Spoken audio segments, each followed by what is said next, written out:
মিজানুর রহমান আজহারী হুজুর একটা কথা বলছে, এই কথা বলার কারণে দেখবেন যে গরম তেলে যখন আপনি একটা কিছু ছেড়ে দিবেন দেখবেন হঠাৎ করে ঝাঁস করে ওঠে, সেরকম তাদের অবস্থা হয়েছে। একদল খাইছে আরেকদল খাওয়ার জন্য রেডি হয়ে আছে।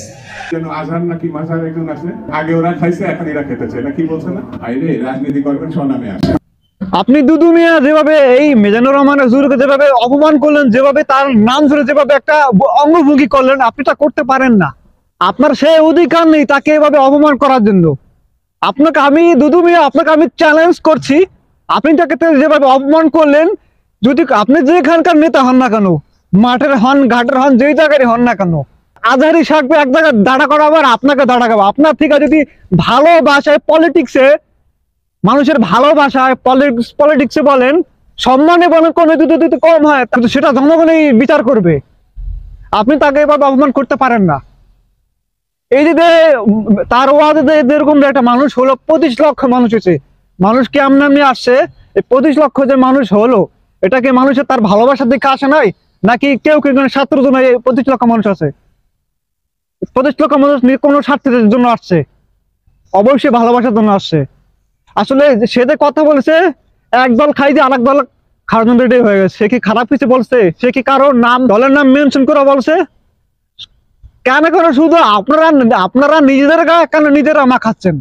সে তো কারো নাম বলে নাই। আপনাকে এই কাজগুলো করছেন, তাহলে আপনার কেন এইসব মানে নিজের গায়ে নিজেরা কেন জড়াচ্ছেন? শুধু দুদু মিয়াই না, আমিনুল হক সেও একটা কথা বলছে, মিজানুর রহমান আজহারী নাকি টাকার জন্য ওয়াজ করে। আরে মিয়া, আর সে যখন মালয়েশিয়া থেকে যে বাংলাদেশে আসলো, সে তার টাকা খরচ হয়েছে না? আরে মিয়া, মানুষের ভালোবাসায়, মানুষের তার যেরকম সম্মান, যেরকম মানুষের ভালোবাসা কার কার আছে? সে যখন নির্বাচন করে, সে কোনো পলিটিক্সে দাঁড়ায়, তার মাথার ব্রেনটে দেখবেন যে সে সবার থেকে আগে আগায় গেছে। এটা কয়জনের হয়? কিন্তু এই দুদু মিয়া, আপনি যেভাবে তাকে যেভাবে অপমান করলো, এই দুদু মিয়া তাকে যেভাবে একটা মানে একটা অঙ্গভঙ্গি ভাবে করলো, বললো কি ওই আদরের জন্য ফাজারি। সে একটা সম্মানী ব্যক্তি, সেই সম্মানের ব্যক্তি, সেটার নাম তো কিন্তু আপনি দিতে পারেন নাই। আপনি যে একটা প্রকৃত মুসলমান, সেটা আপনি কোনো প্রমাণ করতে পারেননি। আর আজহারী হুজুরকে অনুরোধ করবো, আপনি কি জানেন না হুজুর, এই যে যখন এই আগে যখন দল ক্ষমতায় ছিল, তখন আপনাকে এই কিছু সত্য কথা বলার কারণে আপনাকে 4টা বছর এই আপনার ফ্যামিলির সাথে আপনি থাকতে পারেন, আপনাকে বিদেশের মাটিতে কাটাতে হয়েছে। আপনি সেই কথা ভুলে গেছেন? আরে হুজুর, এই দুনিয়াতে দেখবেন যে সত্য কথার কোনো ভাত নেই। কিন্তু সত্য কথা বলার কারণে আপনি বাংলাদেশে থাকতে পারেন নাই। এই আমরা আপনাকে হারাইছি, আর আপনাকে হারাইতে চাই না।